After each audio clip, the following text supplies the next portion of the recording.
नमस्कार मंडळी, मी मेघा झीझी रेसिपीमध्ये तुमचं सर्वांचं मनापासून स्वागत आहे। आज एकदम साधी सोपी आणि टेस्टी अशी रेसिपी घेऊन आलेली आहे। फक्त 1 कप बेसनपासून आपण बनवणार आहोत हा पदार्थ आणि हा महिना 2 महिना हा टिकू शकतो आणि लहान मुलांना मधल्या वेळेत खाण्यासाठी देऊ शकता। एकदम मऊसूत छान असं हा पदार्थ होतो।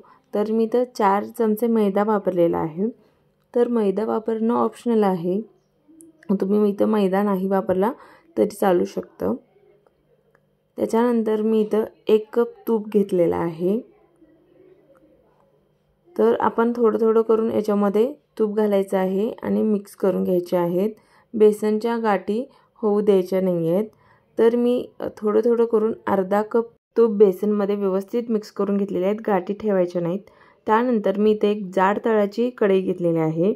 जाड तळाची किंवा नॉनस्टिक कढई इथे तुम्ही वापरा, जेणेकरून जे आपण सुकडी बनवणार आहे ती छान व्यवस्थित होईल। नाहीतर काय होतं, मग खालून करपत येते। त्याच्यानंतर 1.5 कप साखर घातलेली आहे आणि साखर बुडेल इतपत पाणी वापरायचं आहे याच्यामध्ये। तर मी इथं अर्धा कप पाणी घातलेलं आहे आणि हे आपल्याला मीडियम गॅसवरती याचा पाक बनवून घ्यायचा आहे।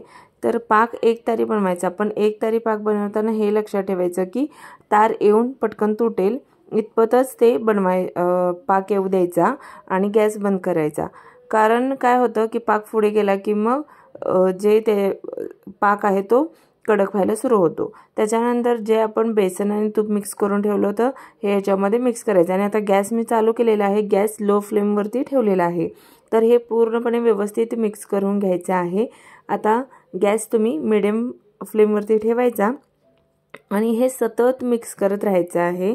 ते जराही सोडायचं नाही, नाहीतर काय होतं की तळाला हे सर्व मिश्रण लागलं जातं। त्याच्यामुळे कंटिन्यू मिक्स करायचं आणि आता व्यवस्थित मिक्स झालं तर बघू शकता इथं छान असे मध्ये बबल यायला सुरू झाले आहेत। छान बबल जितके येतील तितके आपल्या सुकडीला छान जाळी येणार आहे। तर हे कंटिन्यू मिक्स करत राहायचं आणि जे अर्धं राहिलेलं तूप होतं ते मी छान उकळवायला ठेवलेलं आहे साईडला। तूप पूर्णपणे उकळवून घ्यायचं आणि मध्ये थोडंसं तूप आपल्याला याच्यामध्ये ॲड करायचं आहे। तर जो कढईचा आपला गॅस आहे तोही चालूच आहे। लो टू मीडियम फ्लेमवरती हे आपल्याला चालूच ठेवायचं आहे आणि 1 मिनिटभर आपल्याला हे मिक्स करून घ्यायचं। छान जाळी सुटायला सुरू होते, त्याच्यानंतर परत याच्यामध्ये तूप ॲड करायचं, परत हे मिक्स करून घ्यायचं।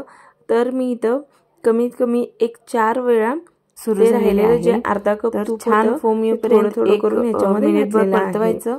परत त्याच्यानंतर बघू शकता की छान जाळी सुटायला सुरू झालेली आहे आणि एकदम जे काही राहिलेलं तूप होतं मिश्रण झालेलं आहे 4 वेळा घालून घेतलेलं आहे। बघू शकता किती सुंदर जाळी यायला लागलेली आहे।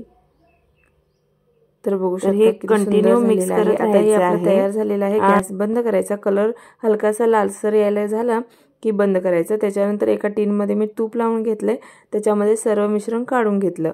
तर मिश्रण थंड करून घेतलं आणि तुम्ही इथे बघू शकता मस्त अशा याच्या वड्या किती हलक्या झालेल्या आहेत आणि टेस्टला तर खूप छान लागतं। एकदम मऊसूत अशी आपली ही सुकडी बनून तयार होते। तर याला गुजरातमध्ये सुकडी असं म्हणतात। तर ही आपली बेसनची बर्फी आहे, एकदम मऊसूत अशी। तर बघू शकता एकदम मऊ अशी आहे, हाताने एकदम छान चुरा होतो याचा। तर लहान मुलं तर आवडीने खूप खातात आणि बेसन तूप आपल्यासाठी हेल्दी असतं। त्यामुळे रेसिपी आवडली असेल तर लाईक करा आणि चॅनलला सबस्क्राईब करायला विसरू नका।